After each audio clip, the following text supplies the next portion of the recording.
Oh, what's going on, everybody?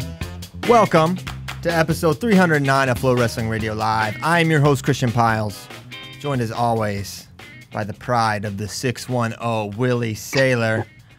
To my left, Kyle Brackey, Mr. Turf, in his Bison gear, kissing up to Gerard Garnett. That's cool.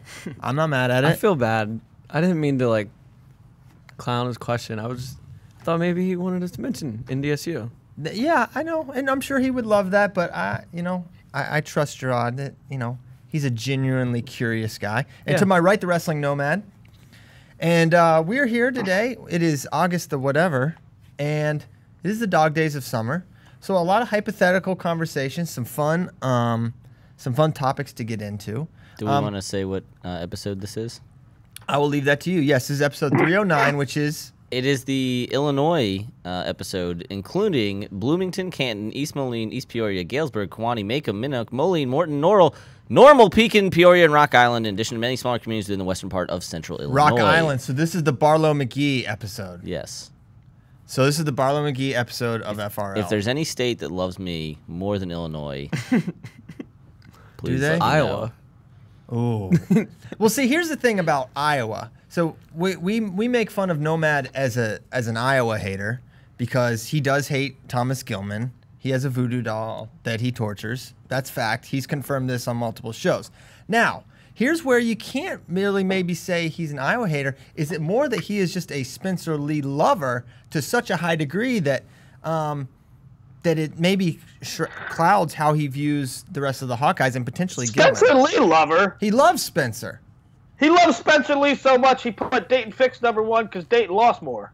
Okay, he's learned a lot since then. That was not the argument. We won't get into that one in particular. It was pretty much an argument. But hold on, I remember this guy coming into the U.S. Open when we thought Spencer was going to compete. He predicted Spencer to beat Dayton, beat Gilman, make the team, be the guy, win Worlds. And also win 3 consecutive Hodge trophies. And 3 straight Hodges. Wow. And the Gorian. And OW. And the Tony Mendoza Award. Yes, and a Lifetime Achievement. So I think, well, we do say he is an Iowa hater, and that is fun. And I do think we should keep that joke going, guys. Regardless of his authenticity, I think we should say it. I do want to say there's at least one Hawkeye that has a special place in his heart. Who? Spencer. Oh yeah. Gosh. Oh my gosh. I thought you were going. I thought you were going somewhere else. There. I was like, Pat Lugo. Okay. Anyway, Willie, what's up? You were talking about Scott Green's post. I have no idea what that means. Scott Green. Well, we're coming up with ideas for the show. We start a document every show. We put ideas in there, and it's just, hey, let's be honest. It's the dog days of summer. There's not much going on, especially on the mat. The World Team Camp's about to start in a couple days here. It's just it's an odd time, and it doesn't help that the USA or the UWW calendar is not regular. Every year it's different. So, but this year it seems like there's an awful long gap. And Scott Green came out with Scott Green, the head coach of Wyoming Seminary, who you often see me and him get in Twitter beefs for. What you don't know is half the time that we're in those Twitter beefs, we're DMing each other. But even more hateful things. But yeah, no, we're laughing at stuff. But great guy, love the guy, and he came out with a statement, not a statement, but a tweet yesterday that he doesn't believe in fall. He doesn't believe in fall competition, and so it sort of applies to this region, like August to the start of the season. He says, "Why compete after Fargo? Practice a lot, but there's no real need to compete." And he says he doesn't want to, why peak again? Well, I think that's easy for Coach Green to say. And sorry to cut you off, but I do want to make this point. Easy for him to say when their team goes to Ironman, goes to all these great tournaments. Powerade. For so many teams, Super 32, which is what he's basically talking about, Journeyman Classic, which is what he's talking about, Who's Number One, where he's actually sent kids. Those are the opportunities that many kids have. When's RBY gonna get to wrestle? Someone of Joey Silva's caliber. Sometimes when you're hamstrung by your states, it's the best thing for these guys to do. And I get it for why it doesn't make sense, because you're gonna have opportunities at 4 other national tournaments because you wrestle for a powerhouse program like Wyoming Sim. So I think it's easy for him to have that perspective. Yeah, I mean, that's part of it too, and he knows that, or should know that, or maybe he didn't think about that. But a couple days before that, me and him had got into a thing where I was saying homegrown talent should stay home, and he took that to mean preps. I wasn't talking about preps. I was talking about a kid that grows up on this side of the town and goes to a private school. I was talking about the kid that grows up in Easton and goes to Becca, a kid that grows up in Nazareth and goes to Becca, right? I was talking about a Cody Wirechalk who goes to Cannon Mac, or a Zane Retherford who goes to Bent, right? That's what I'm Why would you about. not be referring to prep schools, though? I think you totally should. I mean, otherwise, it's the exact same point. Like, why, if you're saying stay home, I mean, at least they're home-ish, home-esque. I mean, well, it turned into what started it was a bunch of kids from Easton went to Notre Dame right up the street, right? It's like, what are you doing? Mm-hmm. But anyway, one of his points was, and he didn't say it on Twitter, he said it in a DM to me. He's like, I think a lot of kids go to these other schools just for the Ironmans, just for the beasts, right? Mm-hmm. And absolutely that's what they're chasing. Absolutely they want to go to these big tournaments. Which the thing is, though, Ironman just about lets anybody in. I mean, they let partials in. Unless your high school doesn't allow you to travel alone or something like that, you can get in if you're a stud anyway. But yes, you're right. The RBY, what is RBY going to do if he can't go to Ironman? If he can't go to Beast of the East, or maybe he goes to a Reno or something. But what is he supposed to do from Fargo until April, the U.S. Open? Yeah. So, like, I love Scott Green. I don't really like that take or that perspective, and not only just because of that long gap, and not only just because of the opportunities, but because really you're talking about maybe one time. And he said, I want the guys to peak for maybe Ironman and maybe national preps, Well, yeah. And I agree with Okay. I agree with that, right? I mean, everything is great. Ironman's great. Super 32 is great. If I'm the head coach of most high schools, public high schools, or PIAA or New Jersey, I want my kids winning state titles, right? Ironman's great. I would love them to win Ironman, but I want. You want to win the Super Bowl. You want to win the ending competition of your thing. So I get that. But it's not I don't think it's an either or proposition. I mean, you're asking to, and not even necessarily peak, but compete one time in October. From July 15th or whatever Fargo ended to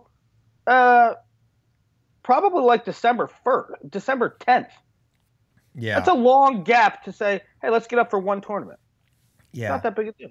Yeah, no, I mean, it's not right for everyone, and if you have a juicy in-season schedule, then you are fortunate, and you are probably going to one of those power prep schools like a LHP, Blair, Sim. But most schools don't get to hit that trifecta, right, where you go to Ironman, and then you have a great end-of-season thing like national preps, which you're going to have some tough competition, et cetera. Yeah, I mean, it's right.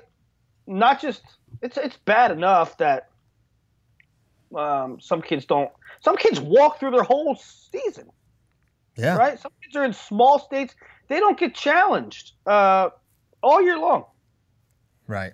No, good discussion. I think it's also it's hard when there's so many moving parts. Like you guys mentioned, there's a lot of states that don't allow kids to travel. And as it stands, me and Willie had this conversation, who's number one on the show. As it stands, a lot of the data that we have on kids is only in freestyle because that is their only chance to actually get competition. So the problem therein becomes no one wants to do folk style after their state tournament ends, because if you are on that level, you are getting ready for Akron, or you're too old for Akron. You're getting ready for your regional duels in Fargo because you're in freestyle mode. Well, that really only leaves one time of year where you can have high-level folk style competitions. Who's number one, Super 32, Journeyman. The list goes on from there. So it's like this is just kind of the season that we have, and so it's not ideal. I would even throw who's number one out. Like who's number one? We're talking about 20 kids, 18. And they're already so established that they don't have to. Yeah. They don't have to quite prove themselves as much. I mean, if you're in that, you're getting recruited. You have your options. Yeah, but you're right, Nomad. That's the reality. If you want to prove yourself in folk style and you don't go to an Ironman Beast, I mean, you can't control that. You can't control your schedule by and large. You can control if you go to Super 32 or Journeyman. And I think it's good that they have that option. I took Coach Green's post as more of a I don't know if complaint's the right word, but more of a comment on the current season and the current ebb and flow of what a high schooler is actually able to do nowadays, and how that in and of itself probably isn't ideal for development. Again, if you have a kid that's on a certain development plan and he takes a loss when he is not at his best, and then you see them 2 months later and they're both properly peaked and that kid destroys the kid they lost to, but the problem is, for rankings purposes, Willie has to only look at the black and white. No, I'm saying, Willie, you only look, you can't take those things into consideration, nor should you. It's dumb to. But I know. I also get that, but let's not pretend that peaking is some crazy thing where let's not pretend peaking is some crazy thing wherein at the Super 32, you might win 4-1, or you might lose 4-1, but when you're peaked at Ironman, you'll win 17-0. I mean, it doesn't happen. It's like peaking's one thing. I'm wrestling my best. It's not that drastic of a measure. Exactly. Not to the extent that you're going to go from unranked to, I'm probably like the best in the country now because I'm peaked. No, I don't think it's from unranked, but I think it could be a difference from 12 to 5. Yeah, but I think it's important not to just marginalize any disparity in results as someone being more or less peaked. It's just there's a lot of other factors that can, of course, not go into it as well. All right, so that's good stuff. I had a kid email me a couple weeks ago that, he beat him when it mattered most, which is on the front side of the bracket. A few hours later, he lost on the back side of the bracket. That's not. He wasn't peaking for that. Exactly. That's. I mean, if you hit a kid twice in the same tournament, you win one, you lose one. Yes, they both count equally. Yeah. Yeah, that's the thing too, right? How many times do you see in a tournament a result reversed within the same tournament? They wrestle twice. The results are different. I mean, we get somebody was peaking in a different round. Yeah. I don't know. Play the peakers. Okay, so Scott Green with his first world problems can very easily say don't go to Super 32, even though Wyoming Seminary routinely sends kids to Super 32. To be fair, he said he would never discourage kids from going. They want to go, good, great. But that he's not going to specifically train in his cycle to get up for that, for those kind of tournaments and those tournaments at that time.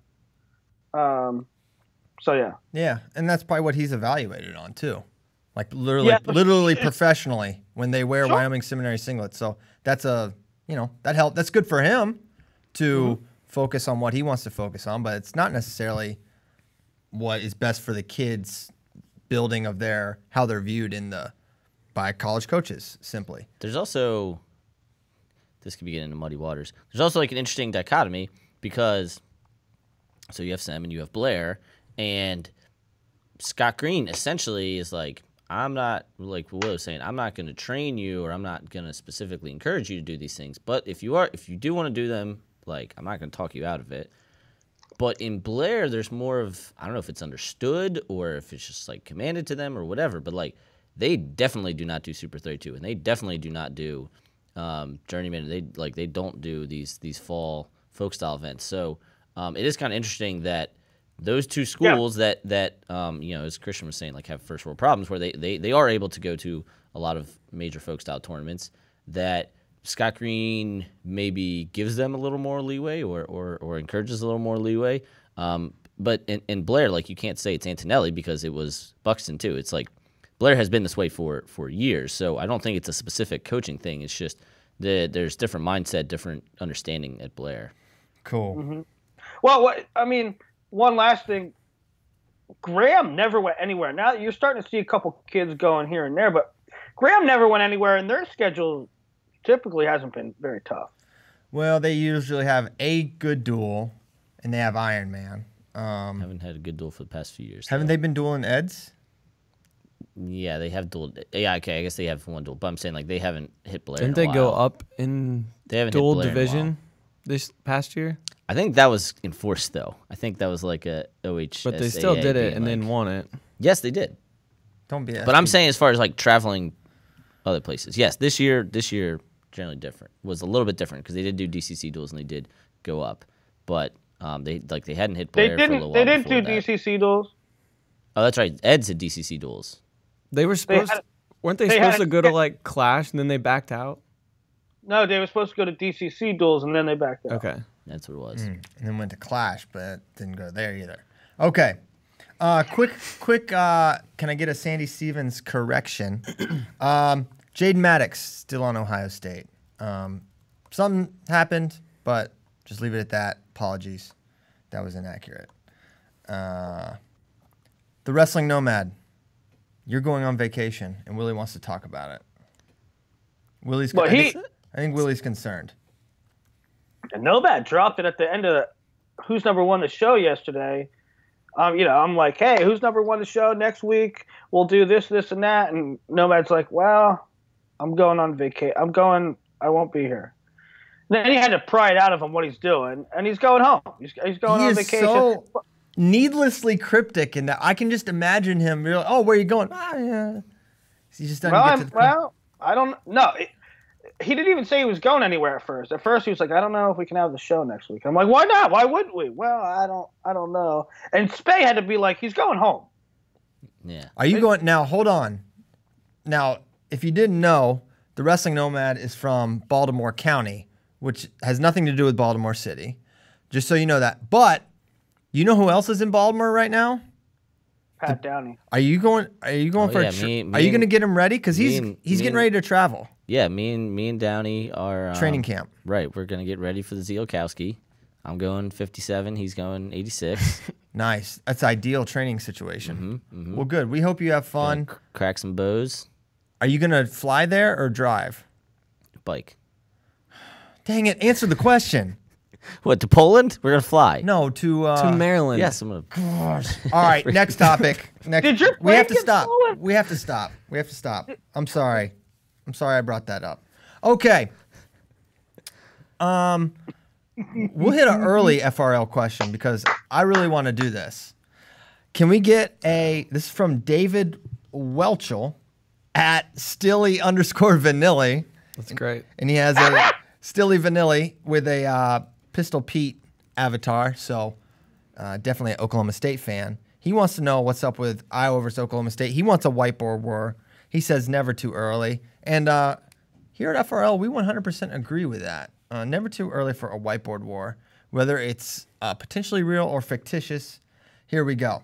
So one thing we have to do before we start this whiteboard war is we have to agree on who is wrestling. Now, we're going, it's guessing, whatever, but we can't have something where someone says, oh, I think Pitch will beat DeSanto. Well, I think DeSanto beats Brock. Well, I think it's G and not. So and basically the questions are all with Oklahoma State's roster. So if you want to fight one of these, let's fight it. But I'm going to give you the Oklahoma State starting lineup first as I see it right now, August the whatever.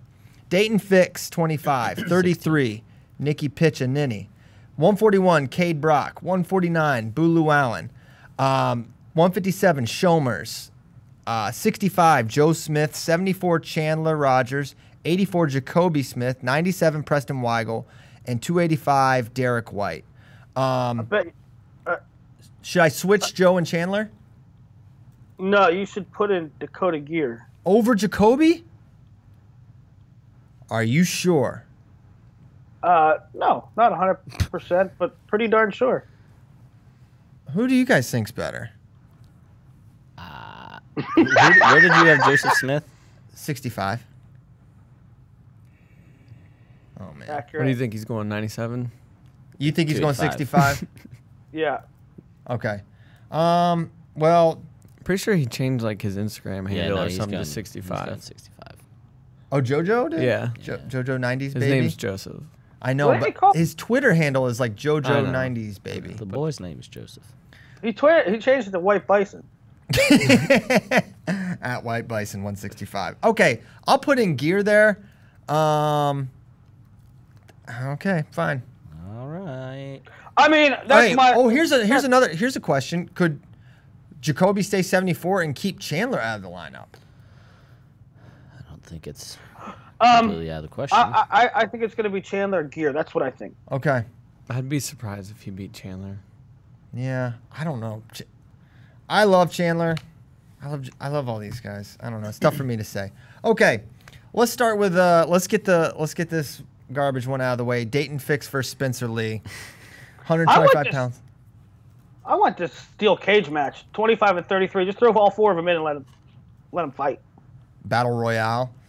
I think you can't watch 2018 NCAAs and pick against Spencer Lee till you see someone beat him, is my outlook. New guy, different guy.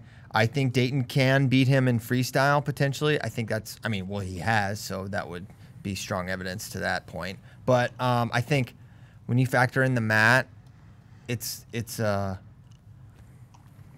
could be, I don't think it's bonus, but I think it's a kind of a comfortable 5-2 kind of thing. Kind of like the Soriano match. Maybe Soriano-esque. He's not going to light him up on his feet, I don't think, but I think he will get a takedown and a turn. And I think Dayton won't be able to down at 125. That's my thought. Spencer, WBD. Yeah, I think probably the consensus outside of the state of Oklahoma is that Spencer wins this, right? I mean, wins this particular matchup, and for all the reasons that you said. Now, inside the state of Iowa, they might think Spencer turns him a bunch, bordering on bonus. But I think, for the sake of argument, I mean, we got Spencer decision here. Yeah, I think so. That's what I said. You know what's interesting? Sometimes you think about his first pitch match, he won sort of handily, but pitch was coming at the end. I don't know if he even got bonus.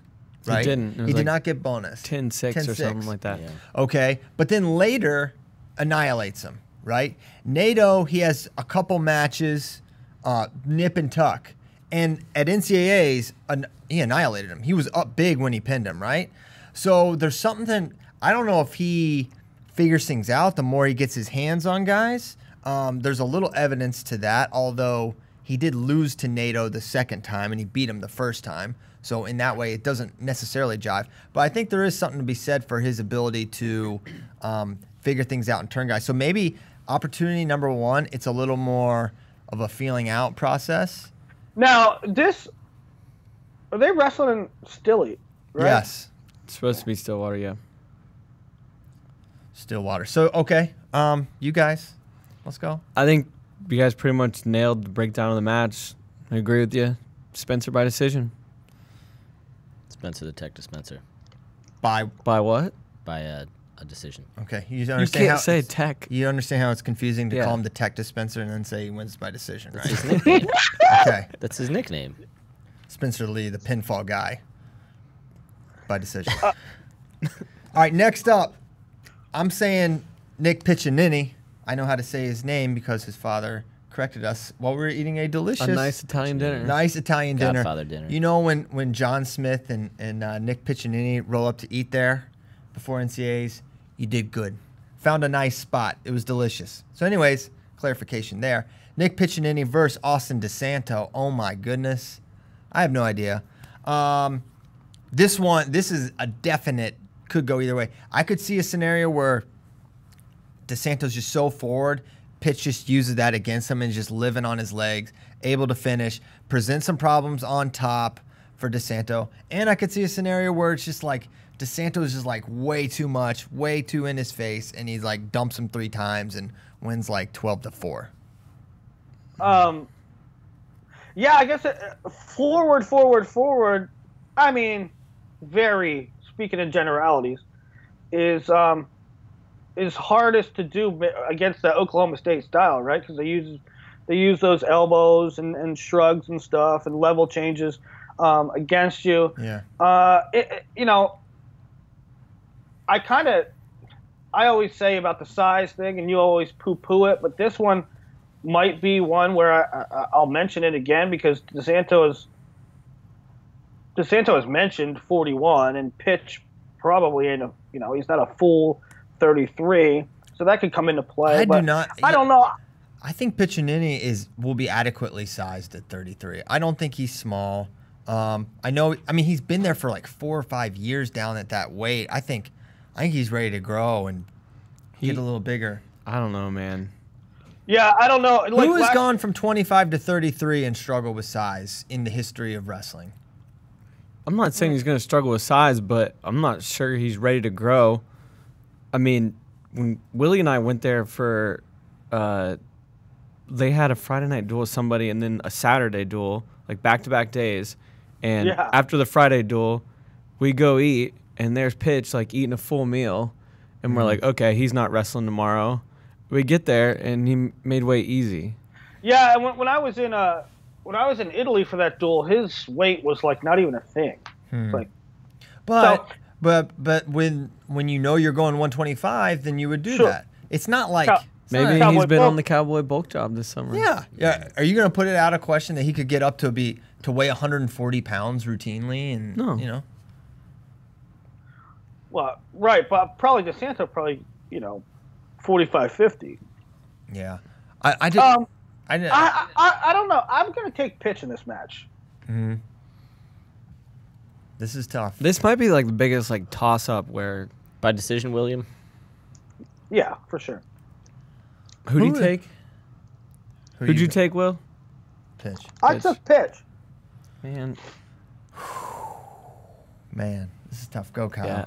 I don't know yet. I don't know why. Give me DeSanto.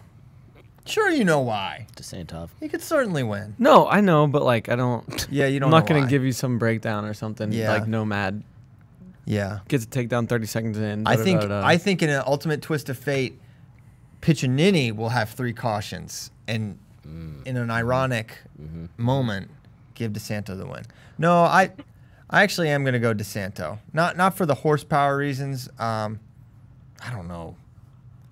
You know what? I got Pitch. I firmly believe Nicholas J. Piccinini is a superior wrestler.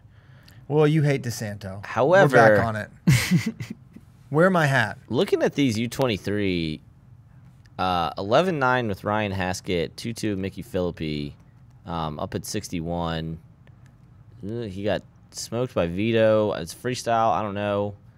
I'm going to go with the better wrestler, but the horsepower thing may be very real. Wow. I think Pitch is going to win the match on top. Yeah, I think that's his. He very well could. Pitches maybe Oklahoma State's best top wrestler. Nah, Weigel. But Pitch probably it's him and Pitch. Anyway, give me Pitch based on top game. However, horsepower may be concerned if he does in fact go 133 the whole year. Yeah. I think the next matchup is interesting. I do too. Cade Brock versus Max Murin. I think this is Power double. Listen, I have an admitted vulnerability here with Cade. Bit of a blind spot. I have a blind spot. I have a hard time picking him to lose any match, even though I see it happen frequently. Not that he loses a lot, but he loses. I'm not going against Cade Brock here. One of my favorite guys to wrestle in the country. I got him against Murin. So freaking slick. I think he's going to look really good at home here. Two takedowns to none. I've been saying for a long time that I think when Cade eventually moves up to 41, he's going to be a different guy. And while I like Murin, I'm going Cade because I've been saying the Cade to 41 thing for so long. I truly believe that he was cutting way too much to make 33, and I think he's going to be much better at 41. Take Cade as well. By decision, Murin was super impressive in the spring, and I think he's going to do really well this year. But Cade just has too much offense. They love him in Stillwater. He's not going to disappoint the hometown crowd. Got it. All right, so we all like like Is he the Cade. most beloved cowboy? I would imagine Joe's pretty popular. They love Dayton. Oh yeah, they do love Dayton. It's gonna be like Mardi Gras there. Yeah. Okay. All right, another interesting one. Beads on the mat. This is an all name matchup. You got Boo versus Patricio. That's tough. Lugo, Llewellyn. Oh man, Kyle Brackey is a convicted Boo hater because he took his favorite wrestlers and possibly Son's spot. It's tough because I really do like Boo, but I wanted Gio to have that spot. Right. So and those wounds don't heal easily. But I think this is Lugo. I like Lugo in this match. I think it's really exciting actually because both guys are really athletic, good leg attacks, pretty solid scramblers. But I think Lugo's just got a little bit more. I think he's even though he has an All-American, which Boo has, I think he's got some better wins. So I'm going Lugo over Boo by decision. Yeah, I mean, he definitely has better wins. He beat the guy that, teched Boo? Yeah. Oh, my gosh. Sorensen. Annihilated him. Yeah, and I wonder, Now, Boo was a different guy at the end of the year. That's my thing. He got better at the end, although he still wasn't he wasn't incendiary. He got 8th, I believe, right? Well, Yes, and he had a favorable path. Yes, he did. Boo's thing to me, well, two things. I think he needed to grow into the weight a little bit. He wasn't the biggest 49, but most of all, the most important thing is Boo has shown a history of he can get in on anybody. He can get in. He can get in on anybody in the country, and he can get in 10 times a match. Can he finish? Is the issue. Can I finish? And so if he increases his finish rate by a couple percent, he could make a jump in 2018, 2019. I'll take Lugo. I'll take Lugo, but I don't know. I think Boo could win. I'm taking Lugo by decision. Lugo decision. Yeah, Lugo's more solid wrestler all around. I think it will be kind of difficult for Boo to score as many points as he needs to win, but he's definitely going to get a takedown. I'm not saying this is the pee break match, but if you have to pee during a match, it should be during this match. How long you got to pee, dog? Huh? We got streamed for 6 minutes. Wait, if you're at the event and you got to go, I mean, I don't know. It's just you need to grab a sandwich. You don't have to use the restroom. You need a sandwich. We're talking about people at home watching the match. Okay. Well, maybe they just bring their phone wherever, so you don't have to miss it. But anyways, Shomers versus Caleb Young. Shomers. I mean, these are two NCAA qualifiers, right? It's not a terrible match, but when you consider we have Piccinini, DeSanto, and Lee Fix it pales a little bit. Given the rest of the horsepower. The first 4 matches compared to that one. Yeah. I got Shomers by decision here. Anyone, hey, feel free. Willie, yeah. Well, I don't know what that was. I was waiting for a follow up. What? I just saw what you put at 285. I will I'll take Shomers. I'm hearing really good things about him in the room. Of course, coaches really like what they see in the room in July. But I'll take Shomers. Shomers the money. As I have stated with other people, such as Bradis Burgess, when guys go down in weight, I have concerns until I see it. So Shomers. Show Nomad the weight. Yeah, that's right. And what he's referring to is that we have Caleb Young there. He's a 65-pounder going down. But if Caleb Young is an effective 57, awesome, great. I have concerns about people going down in weight. But I have more concerns about people going down in weight than people going up in weight. Obviously. Wow. Well, but a lot of people have that. A lot of people have. You've like repeatedly said, why is this a thing? Like, why are people so concerned about people going up in weight? Got it. You understand? Well, my thought is with Young, is he actually coming down in weight, or did he just not go 57 next year because there's once upon a time he wrestled 79 kilos at Junior Open. That is a factually correct statement by the Wrestling Nomad. So yeah, it will be a little bit of a cut for sure. Dude, if he can do it, I think he's going to be very tough. Obviously he's going to do it, like he can do it, but do it effectively. Okay. Anyway, so clean sweep for Shomers. 165. Joe Smith versus Alex Marinelli. Yeah, if you take a bathroom break, make sure you're back for this one. Yeah, you're not going to want to miss it. These are two powerfully hipped young men. Tough guys to score on, very strong. Until I see and I know for sure that Joe Smith is back to being Joe Smith for sure, I'm going Bull. I mean, that guy beat the national champion. He had a great year. And there's not many guys that can withstand his pace. And Smith could totally win. But I'm going Bull. Joseph gets tired sometimes. He gets a little tie-tie. Yeah, I'm going Bull for exactly that reason. The Bulls' pace and third period with same thing. Joe Smith can absolutely win this match. But I'll take Alex. Yeah, and sometimes Joe lets matches get away from him too. Like, I don't think this is going to be major or anything, but sometimes when he gets in that tired zone and losing, then it doesn't just like hold at 5-2. It gets to 7-2 or 8-3. How many times has he been bonused? The Bull. I'm not saying he's going to be bonused. I'm saying it may quickly get out of reach. I feel like it's just Nolf. It was just Nolf. Cutler. Yeah. Cutler bonused him? No, it was 8-1. Oh, dang. That was a close one at the souffle. No, that was at the scuffle. It was 8-1. Yeah, but it was a takedown back points. That, that was... It was a 1-1. Do you remember that match? It was a 1-1 match. That was overtime, I think. It might have been. I think it was a sudden victory 6. Couldn't have been 8-1 in overtime. No, it couldn't have. You're right. Dude, it couldn't have been.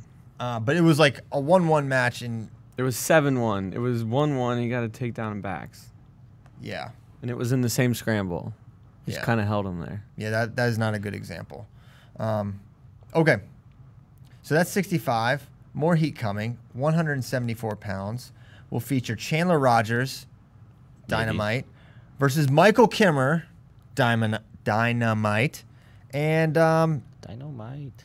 I've got a couple guys going up in weight, but I've got Michael Kimmer here. I think just more reliable offense. I don't think Chandler's big move stuff will happen. You don't see Kimmer too often engaging or put in a position where he has to wrestle upper body with guys. Like, he's able to control the hand fight well enough that he's not going to go. He's able to wrestle primarily where he wants to wrestle. So I don't see Chandler able to pull him up with overhooks or stuff. But it doesn't take but once, with Chandler, and he can put you away. Regardless, I think Kimmer. I got Kemmer as well. So there you go. I think he's gonna. I think Kemmer will be just fine at 74. I think he's a little bit more fundamental. You know, I think Chandler's a little bit let it fly, and Kemmer will stay at home, and I think he'll win. Solid singles. 2 for Michael 2. Kimmer. Do it right. Chandler gives up his legs all the time. He do. And Kimmer will finish. He will finish. Yes. And he wrestles really, really, really, really hard for long periods of time. Always helpful in wrestling matches. 184. Willie says Dakota Gear versus Cash Money Millionaires, Cash Wilkie. And I think this is Gear with, this is maybe the second most boring match. Yeah, I think it's even if it's Jacoby, I think here's the thing. I really like Wilkie. I think he got poo-pooed on a lot last year. I think he's very solid, and I think he's even solider at 184. So I don't overlook him, but I think I would take Gear, or even if it's Jacoby, I would take Jacoby. Okay, so no matter who they put out there. Gear decision. Willie would take John Splaylock over Cash Wilkie is what I'm hearing. He don't care who. Johnny Cash. Okay, so everyone for Gear. Nope, I just said Johnny Cash. Oh, dang.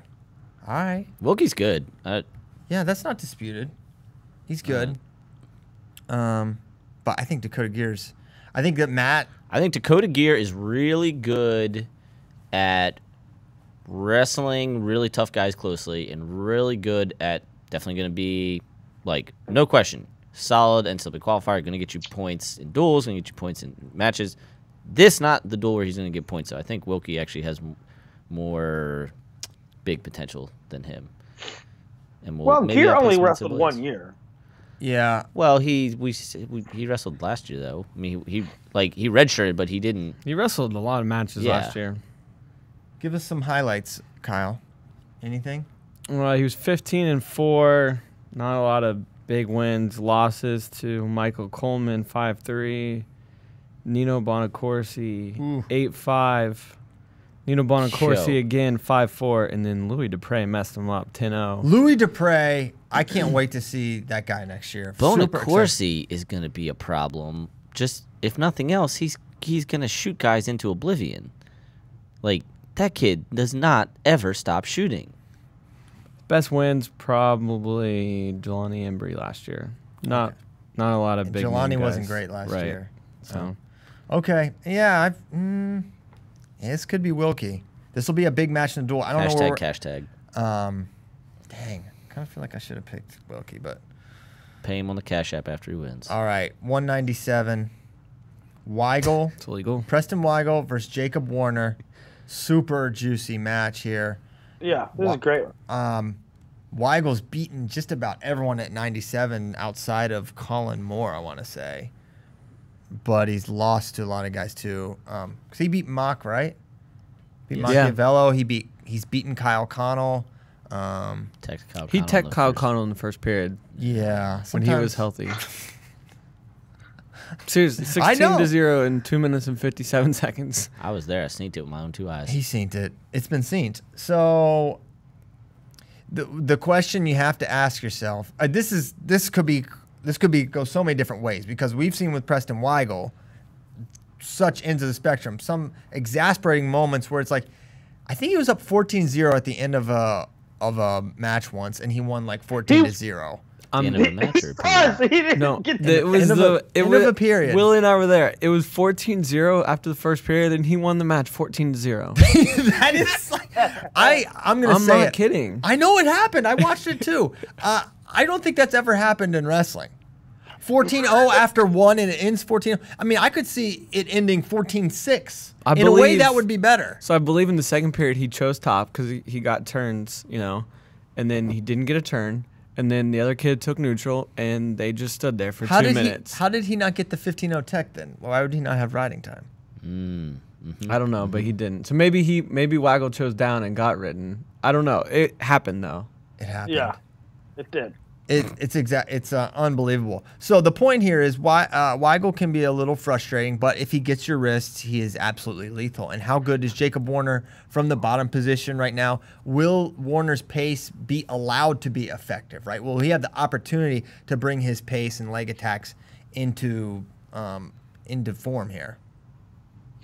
Yeah, I also heard Warner is as big as a house. Okay. Double wide. Then I don't know if he can make weight. No, so I mean, so that's good. That's that's a good thing because Weigel's a big dude. Weigel and Jacoby last year, I'm pretty sure were just like walking wounded. Mm-hmm. Yes. So for sure. I don't know. Very interesting matchup, like you said. I mean, Weigel. On one hand, Weigel beat the national champ last year. On another hand, I don't know if there's anybody that Warner can't beat anyway. Right. Let's call this. This is a potential finals matchup. There's gonna be some guys in the mix now. If Nickel's up, okay, then feels like he'll make the finals. I'll go. It's tough because who can't make the finals here? Jacob Warner. Jacob Warner can't make the finals. Not in 2019, no. It's tough. Jacob Warner will have a phenomenal career, but not this year, no. Warner. For his, his pedigree, he was the blue chipest kind of recruit coming in, and he had a good year, but he did lose to like Woodley and somebody else. Bruner. He lost to Wilkie, didn't he? Lost to Wilkie, lost to Bruner, lost to Patrick Brucky. Yeah, okay, all right, I'm back. Nomad, you're right. No, when you're right, you're right. Make your pick. It's hard to be good that young. I don't like the matchup. Give me Warner. Oh. Curveball. Wow. I don't like the matchup. Give me Warner. I don't understand that. You sound like the matchup. Who you got? I don't think Weigel is the best. I don't think it's the best matchup for Weigel, a guy that comes at you 7 minutes like a crazed lunatic. Yeah, I know. But now he brings up, he lost to Brunner, he lost to Wilkie, he lost to who's the other one? Brucky. Brucky is. Brucky's good. Strong. Big, strong guy. Brucky, very strong. Weigel, stronger. Which Brucky? Brucky, Princeton Brucky? Yes. Brucky, very underrated. Yeah. I think he's going to be problems. This next crop of 97 is interesting with Woodley, Warner, Brucky. Yeah. I found the match where it happened, by the way, and he did win by tech. Oh. But he didn't score another offensive point for 4 minutes. He just hung on to that. It was against Zach Bruce of Pitt in December 4th, 2016. Listen, he was up 14-0 after the first You period. don't just put Zach Bruce away, guys. And then they both took neutral, and no one scored for 4 minutes. Why didn't he take top? Why would he go neutral? I remember Willie and I were just laughing. How can you? It's hilarious. I remember calling the match with you and looking at each other like this is happening. What's happening? Yeah. I got Weigel by, I'll say, decision. I was leaning Warner when I first looked at this, and now I'm back on Weigel. Yeah, I am too.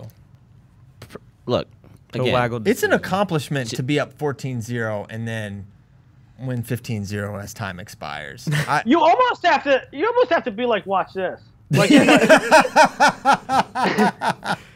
I remember John Smith was not happy. Oh no, he was not happy. Oh my gosh. That's the worst doghouse to be in. We should one day do worst doghouses to be in college wrestling. Uh-huh. John's got to be up there. I remember when he was half pissed off at Keegan Moore. Oh yeah. I don't think you even get like a roof when you're in John's doghouse. You just get left out in the cold. Yeah, the John Smith's doghouse is outside. Yeah. This is where you live, dog. Just get left out in the cold. Your house is the wilderness. Enjoy it. Enjoy Stillwater. Oh crap. All okay. Right. Jacob Nomad, Warner. you have the score. You have the scores all in there. Yeah, it's we're gonna have to get into criteria. We have one more match. Yeah. Don't tell him yet. I just want to make sure you have the Weigel Warner thing. Last match, 285. Derek White, Cowboy bulk job. Who we saying for Iowa? I'm saying Sam Stoll. What? No. Okay, Anthony Cassiope. Why no? This duel usually happens in January. No, it yeah, doesn't. every time. Second weekend in January. Every time. Yes, it does. The last time It was literally in January last year. Bro, we can It was in break out. January in Stillwater 2 years ago. Are you gonna make us? We can break out the Okie State Media Guide. Okay. It's like between January 14th and 18th every year. What was the gridiron thing? What year? That was okay. The time they wrestled outside at the football stadium, yes, it was in November, but that was because it was outside of the football stadium. Every other time, January 14th last year. it's January. It's going to be in January. So- Second weekend in January. So neither team released January their schedule yet? 15th, 2017, and no, neither team has released their schedule. All right. So if it's January, yeah, Stoll. Yeah. I'm going Derek White here. Although here's one thing. Here's a case for Sam Stoll. Michael Hughes, an enormous man, gave Derek White problems. He is so big. I mean, these two wrestled each other last year. Yeah, Stoll beat him last year. But tiebreakers. It was terrible. And Derek White almost took him down multiple times. Yeah. That was a pretty good match. Oh. It really was actually for a ultimate tiebreaker heavyweight match. Yeah. This year, I mean, it's tough to say because last year Stoll was recovering. This year from surgery. This year he's recovering from a gunshot wound And surgery. So how much does that impact that? I don't know. So, all right, I'll go Derek White. I'm taking Derek White because he hasn't been shot. Yes. Had they both been shot, I'd probably go Sam Stoll. You're taking the bulk job? I was gonna take Cowboy. I was gonna take Stoll, but you're right. Last year was super close, and now Stoll got shot. It's not funny. I'm saying facts. It's not funny. It's just like so ridiculous. So you don't think that this match will be a shootout? We need ballistics breakdown to figure out who's going to win the match. I never thought that would factor in our analysis. Stop saying shootout. He's fine. I know. Maybe not legally, but he's fine. I think it's a single bullet theory. Oh my Magic gosh. bullet. Yeah. He did get shot from the grassy knoll. He didn't. That doesn't even make sense. Give me Stoll. See, Stoll's like the #1 ranked guy, right? I have a lot of confidence. Can you rank him Derek #1 White. with a gunshot wound? Yes. Okay. Is he actually #1 No, with a bullet? Oh my gosh. That was good. All right. Who do you have? I got Stoll. Come on. Okay. Come on. All right. Bracky, you have to decide who the winner is based on Really? total match points scored. Oh. Is that close? I have it tied. You have it Wow. 15-15. Well, Iowa will have more match points. You say Iowa have more Yes. match points. Okay. Why? Who's getting blown out? Spencer will widen the gap. Kimmer's gonna score a Bull pile. and Kimmer. Yeah. Actually, that would be my take too if it comes down to match points. Well, But it doesn't matter because you have Oklahoma State winning, and Willie and I have Iowa winning. dang, I'm the only one. While you're wearing an Iowa hat. Wow. Are you kidding me? You should have to Wow. take that hat off right now. take it off. Take the hat Everyone- off. No. No, it's Hawkeyes. It's Hawkeyes. Take it off. It's like a switch. Dang it. Oh, Remember when he Christian- Lost it. just threw it. Man. Remember when Christian opened Yes. the show and said that Nomad hates Iowa? Wow. Well, okay. Who knows how I'll feel when the time comes. Is this match even happening? It's definitely on the schedule, right? They always wrestle. Okay, yeah. Well, this okay. isn't it. Well, but because the last one, the last one is not going right, to that's happen not gonna probably. happen. Okay. Yeah. This one will happen. Yeah, this one will happen. So, okay. Nomad, what did I have the score at? You and I both have it 18-12. Hawkeyes of Iowa City. What do I have it? 18-12 Oklahoma Oh State. my gosh. All right, so that's one match and it's tied, and then Iowa wins on match points. Or it's not. I think my mistake will be either Gear or DeSanto. We ultimately don't know what these line. I mean, we know. Yeah, what these seriously. lines are. We don't know what Oklahoma State's Some of line these look like. matches are flippable. I mean, It's we like, pretty what- much know Iowa's lineup. what It's Oklahoma matchup- State. Right. It's, that yeah, Iowa's isn't we feel flippable. confident about. Yeah. Okay, 8:55 a.m. Let's get to some questions. Don't have a lot of time sucking topics, huh? Yeah, I know. Well, that was a good one. Thank you for the question, Stilly Vanilli. Oh, we didn't do Tears for Fears. That's Right. all right. We'll do tiers next Tuesday. They'll be ready for you next week. Yeah, they weren't even in here. Yeah. No, they're not. Yeah, they're not. I didn't do them. He didn't do that. I didn't do them. We're I was not working gonna on do it. this We next can't do him week. next week. He's on vacation. Oh my gosh. No, it's fine. I'll still put them in for you guys. Oh, wow. Thanks. Oh, what a guy. Will you still do minutes? Yeah, I'll listen to the show and do minutes. I'm kidding. Doofus. Don't do that. It's your vacation. If you listen to FRL on vacation, well, you probably should. I Do mean, you think that you and Just not Pat live. Downey will sit on the couch and listen to FRL together? We'll Watch probably FRL drink 40s and sit do on the not. couch and Don't drink. bring him down the path. Don't bring him down the path. It's more of him bringing me down the path. Hey, Stop. Pat, don't let Nomad be a bad influence. No. Yeah, exactly right. Exactly right. Pat, you stay away from this guy. I want video of you driving your Vespa with Pat Downey on the back. That IG story will be tight. Okay, next question. This is interesting. It's not a long topic, but it's worth mentioning. From Brad Cyphers, at Brad Cyphers. Rudis now outfitting Hofstra. I believe this is their first D1 program, which is awesome. Will this trend continue? Will they be able to challenge for larger programs down the road?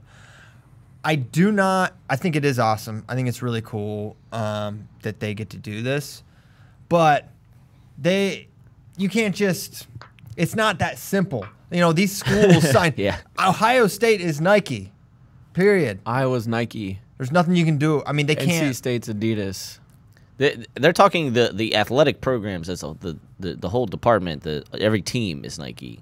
Yeah. It's not like a wrestling decision. Yeah. It's like, no, football is, so everybody And is. Right. schools are not going to make that decision based on wrestling. Yeah, Right. and that's ultimately why Rudis, while many schools, I'm sure Ohio State, if Tom Ryan had his way, would say, yeah, we are all Rudis, right? But not an option. Rudis or anyone would probably have to come with like an excess of cash to cover like a broken contract. Yeah. I would imagine. So how much can this happen? I think, programs like Hofstra, they also have Binghamton. I think they're going to be able to kind of eat around the edges in that way. But ultimately, I don't think you're going to see a Penn State Rudis singlet or an Iowa Rudis singlet, even though they have licensing deals with Iowa and Ohio State and some other schools. So I think Rudis's impression within the wrestling community is going to continue to grow as we've seen it grow.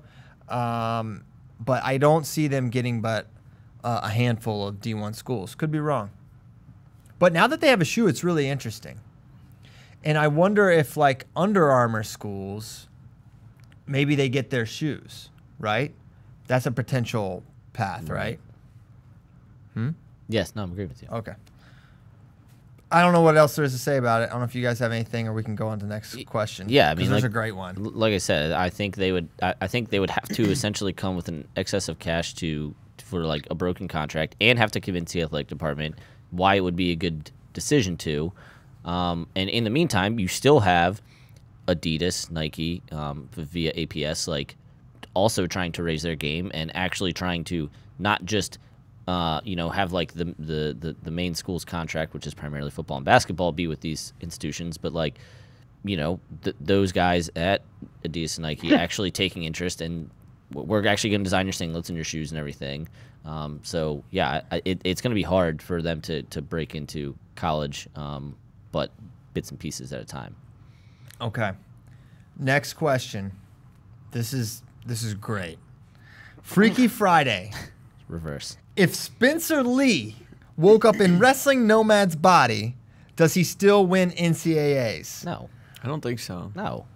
All right, now hold on. Do you know And what it's not sort of an indictment on Spencer Lee. It's more of Yeah, it's an indictment on me. Okay. Body. All right, let me think about this a little bit. I don't know I'm how this rolling it first out. thought. I'm the other way. Well, if Nomad's brain woke up in Spencer's body, I say no. If Spencer's brain woke up in Nomad's body, I say yeah. He doesn't have the same strength. Listen, hold on. Yeah, now, hold on. Allow me, please. Nomad is not, if Nomad was training, I mean, he's naturally a pretty strong guy. He's grippy, he's not a weakling. He looks like a waif, I know, but I think you give him. I don't have Division I wrestler training strength yet. Like that is not on the table. If I was training consistently with like a very good Division III program, yeah, I would probably not terribly suck. The problem is skin checks. That's what he's failing skin checks, guys. Yeah, he is failing skin checks. Spencer, you're gonna do everything right, and he has retractable ringworm. If you have one outdoor match, if they let him outside before I NCAAs, hope this isn't at NCAAs, because if this is at NCAAs and he goes to skin check, they're shutting down the tournament. yeah, they're gonna have to. They'll have to bomb the whole place just like to disinfect it. Tussle on the turf can't happen. Yeah, no tussle on the turf. So Spencer Lee would not win with Nomad's body because he would fail skin checks.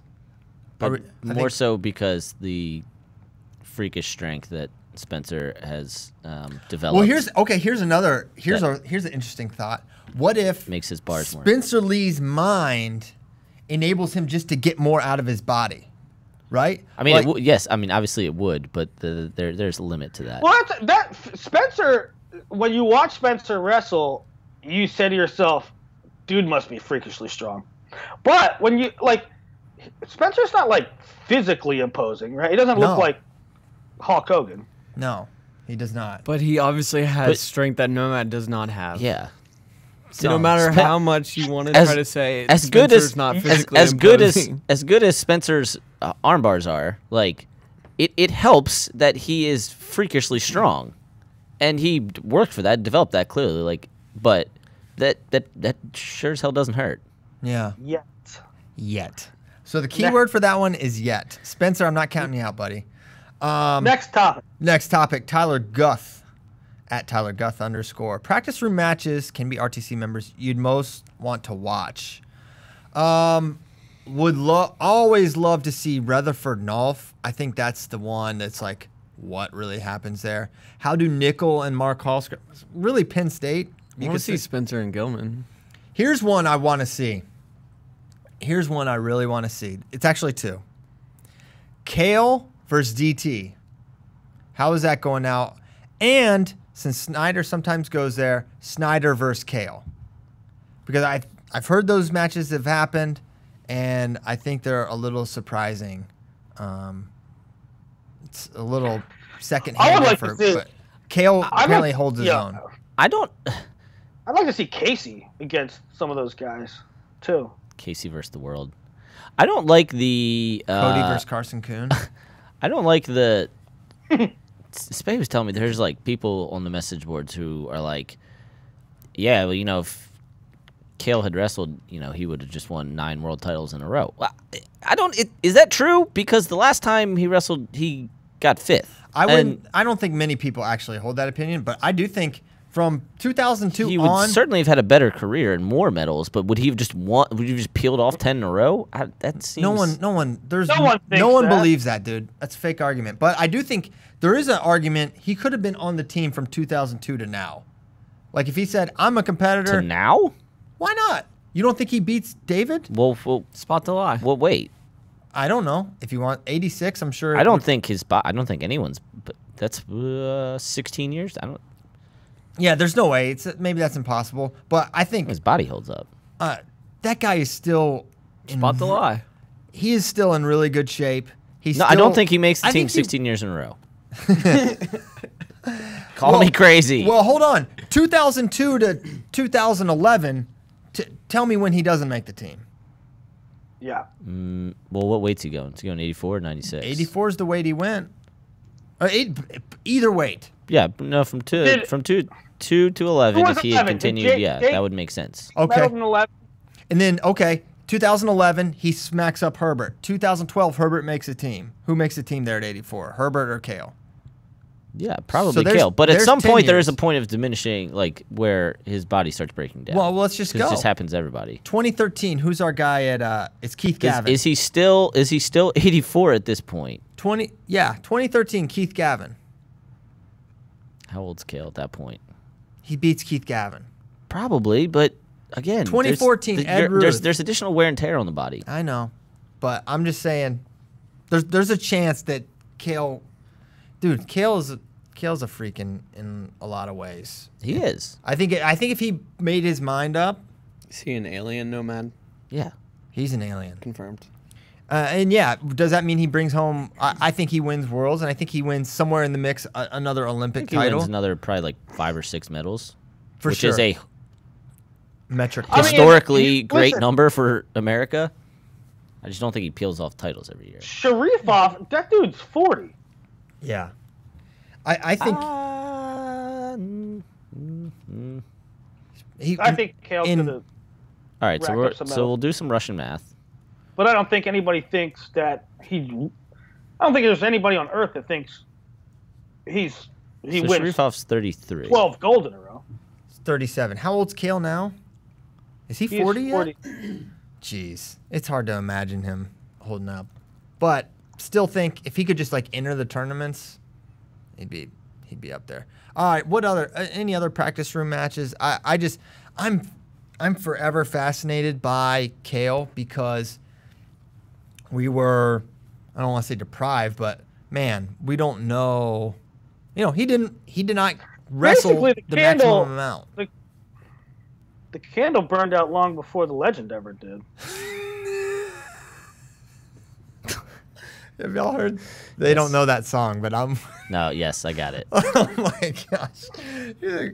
Guys are old. I knew Wow. that'd make you We laugh. can't. We Goodbye, can't. All right, so, I don't know if we let's can say, play let's music. say the on matches that Tyler said J.O. Yanni, Spencer Gilman, Spencer DeSanto, Taylor and Bo, Nolf and Hall. I'd like to see. I mean, J.O. and Greasy would make for some interesting exchanges.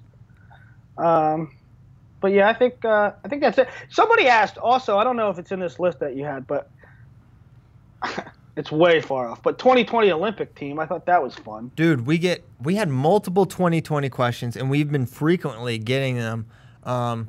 We've kind of already did our predictions, and we'll resurface it every now and again. But yeah, we can't talk about the Olympics every time. Olympic red shirt criteria is what I'm looking forward to. That'll be fun to talk about. Okay. I like Ray Asilas' question. Okay. I'm not gonna say his Can you Twitter say his? handle. Can you say his handle? Twitter handle? Who? Rhea Salas. Nope. Not say gonna it. say that one. What would you We said it before on here. Oh yeah. What would you rather bet on as a high school recruit? Raw talent guy hoping he develops technically in a college room, or a technical savant that hopefully develops better conditioning strength? Basically, which is more valuable, which is hard to develop once an athlete gets to college? Well, you can't develop. Well, talent doesn't exist according to Ben Askren. So There's two things. he rejects the premise. There's two things to this question because the way it's worded, I'm gonna assume it's for college. For college, give me the guy who's like actually the better wrestler. But when it gets to senior level, give me the alien. Interesting. I don't really understand. What? Why don't you think you could develop an alien in college? You have 5 years. No, well, it's not about. Okay, so the more important thing than, or yeah, I guess is the thing you talked about Tuesday, which is like how much do you love the sport? Okay, so there is the matter of how much do these people actually love the sport. If you have a dude who doesn't know what he's doing but is a freak and has insane genetic potential and loves the sport, yes, you take that guy. But probably you get better, the way that I'm reading this, you get better technique because you like the sport more and you have to weigh in more and do more things, and there's a lot more that goes into being good in college than just being good at wrestling. So in this sense, I'm going to say bet on the technical savant. However, when you get to the senior level where genetic potential matters, give me the alien. Okay. Anyone else?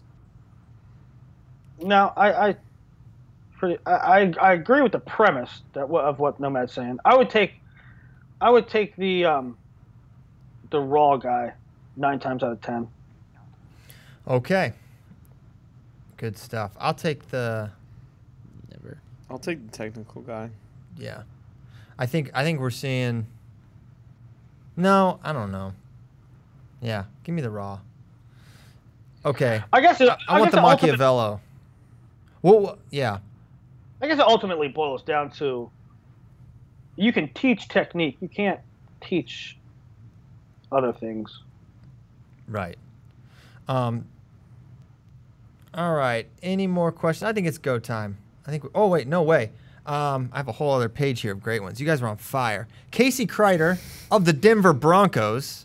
Can you forgive me for not being able to keep up with the show while in training camp? We do have a clause for NFL players. Casey, come on. Get it together. The forgiveness clause. Did you? You're now, long snapping. You're long snapping 17 hours a day. Here's my thing. Did Casey get in trouble and get his phone confiscated? Or is it one of those old school camps where they stay in like the college dorms? How's he tweeting us? Well, maybe he They has go to the library. Maybe he's got a Palm Pilot. I'll tell you what. I drafted Casey as my long snapper in my fantasy league the other day. If you're in a league with long snappers for your fantasy league, you're a psychopath. Yeah, don't be a kiss up. No, you were serious. Of course you're forgiven as long as you keep making tackles like you did in the first preseason game. He made a tackle? I think 2. That's not a good thing for long snappers to be making tackles. Oh no, I guess it is. I think it. Yeah, I think it's fine. Yeah, it's absolutely fine. Dang, that means he is hustling. Yeah. Or the play gets way downfield, which is. Isn't Casey on that Casey's breakfast pizza bandwagon? Heck yeah, he is. Well, I mean, he owns it, so it's his breakfast pizza. It's his breakfast pizza. Yeah, should we say he's an NFL long snapper or a Casey's pizza mogul? I'm not sure which makes you more famous in this day and age, especially Also, in the wrestling world. Casey, just play FRL in the locker room. Arnold Palmer doesn't have time to play golf. He's a drink mogul. Yes, that's right. Okay, but yeah, thank you. Replacements for Bracky after he accepts the ISU position. That's tough. Can you replace? How do you replace? A full switcheroo. We're just doing a trade for a player to be named later as well. Wow, which will be Nomad. Wait, Nomad's coming to Iowa State? Yeah, he's coming. Okay. All right. We'll put him to work. He's gonna mop the mats. Actually, that'd be a terrible idea. He'd infect everyone. You can't let him keep him away. You can't even let him in the room. Let him work his. Nomad would be great. Donor relations. Yes. Yeah. Alumni relations. Yeah. He loves to handshake. He never met a stranger.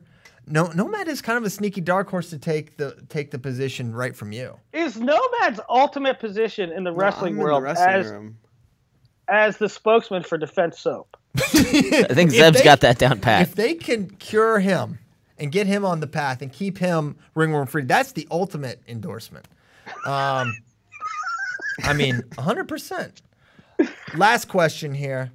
What is going on with Zane Retherford? It's Retherford. Come on, guys. Is he going back down to 65? Seems like his best weight to win at the world and Olympic level. Yes, I believe he's going back down. I think. Penn State coming hard in 2019. Sorry. Sneezage. 2019. It's going to be Nittany Lion crazy, I think. Zane will be back down. Zane J.O., I think, is 65.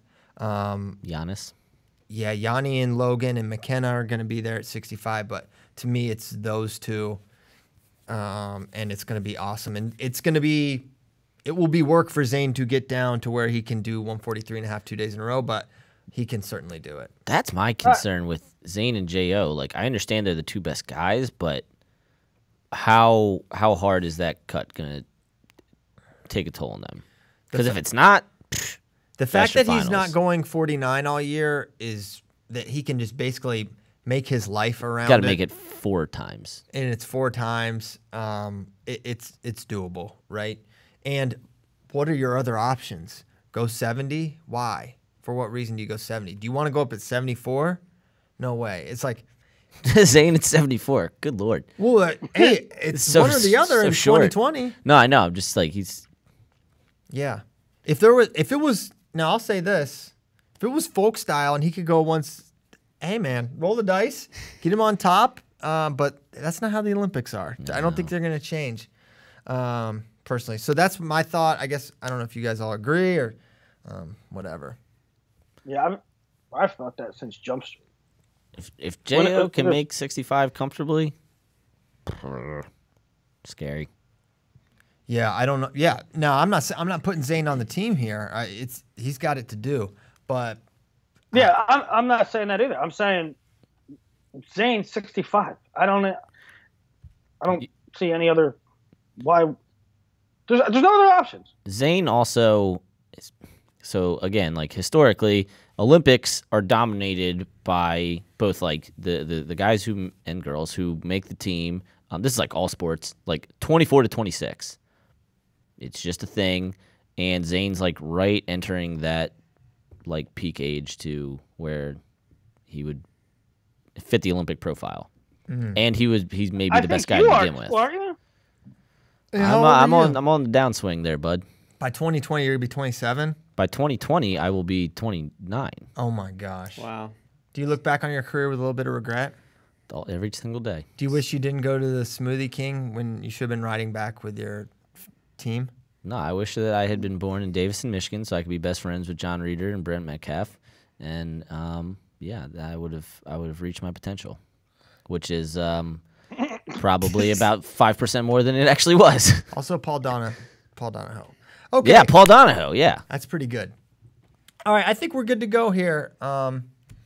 Feel free to play our outro music. Great show. We will be sad without you, Wrestling Nomad. Next week. We'll be fine, but still sad. How'd you get a North Dakota State shirt? 2 years ago at Fargo. I was gonna say, not this year, bud. You didn't even go.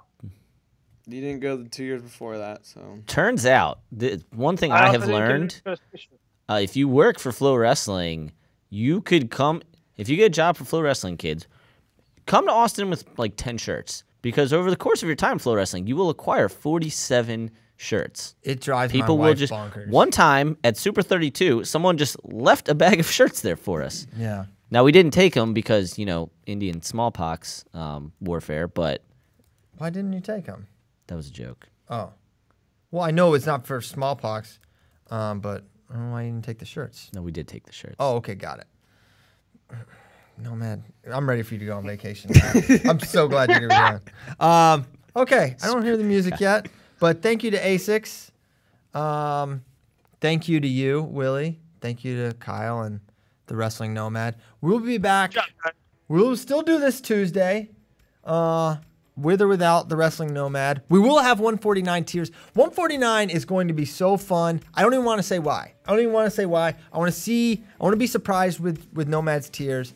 Because I have a lot of opinions about this weight. I think one of the most exciting weights next year for a lot of different reasons. Yeah. It's going to be awesome. It's going to be... You thought Michael Machiavello was a random winner. Possibilities are endless here. Okay, that way makes sense. I was going to say, in what way? Yeah. Right, we're not going to have like a Yanni Meredith thing, but it's going to be good. It's going to be good. Thank you guys for listening. See you Tuesday. Thank you to A6. We out.